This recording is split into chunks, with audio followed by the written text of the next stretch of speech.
আমি বেবি নিয়েছি, আমার একটা বাচ্চা লাগবেই। বাচ্চা? মা তুমি কি বলতেছো? আমি আর কি করতেছি না, আমি সিরিয়াসলি বলতেছি আমার একটা বাচ্চা চাই। আপনি বাচ্চার কথা বলতেছেন? আমি বাচ্চার কথাই বলছি। মা মজা করার জন্য তুমি আর কাউকে পেলে না, তুমি আমাদেরকে পেলে? এই বয়সে বাচ্চা? হ্যাঁ মা, বুঝতে পারছি তুমি সারাদিন একা থাকো, বোরিং লাগে, বাট এর জন্য এখন বাচ্চা? ওই যে পাশের বাড়ি আমার বান্ধবীর বাচ্চা হয়েছে, কত সুন্দর ওই বাচ্চাটাকে নিয়ে খেলা করে পুরা ঘর মেতে থাকে।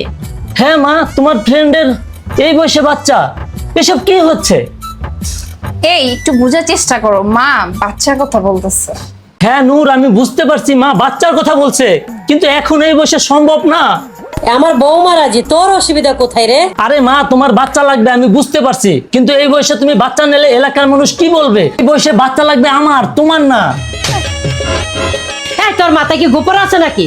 একে কিভাবে সহ্য করো? হ্যাঁ, আরে আমি তোদের বাচ্চার কথা বলছি, আমার নয়। আমি তাদেরকে নিয়ে খেলা করব, খেলবো। আমি তো অন্য কিছু ভেবেছিলাম, সরি মা, সরি। আদারাম বোকা, কিচ্ছু বোঝে না। বিয়ের 2 বছর হয়ে গেছে, কবে আনবে বাচ্চা তোরা বলতো? আমি মরে গেলে, আমি চলে গেলে, পৃথিবী থেকে উদা হয়ে গেলে তারপরে বাচ্চা আনবে তোরা? আমি কবে নাতনি নাতনির সাথে খেলবো, একটু খেলবো, ভালো লাগবে, তাই না? আমি কিচ্ছু জানি না, আমার নাতি নাতনি লাগবে, এটাই আমার শেষ কথা। এবার বুঝতে পেরেছো মা কি বলতে চেয়েছিল? হ্যাঁ বুঝতে তো পেরেছি, কিন্তু একটু কনফিউশন হয়ে গেছিলাম। মা যেহেতু বলছে বাচ্চা লাগবে, বাচ্চা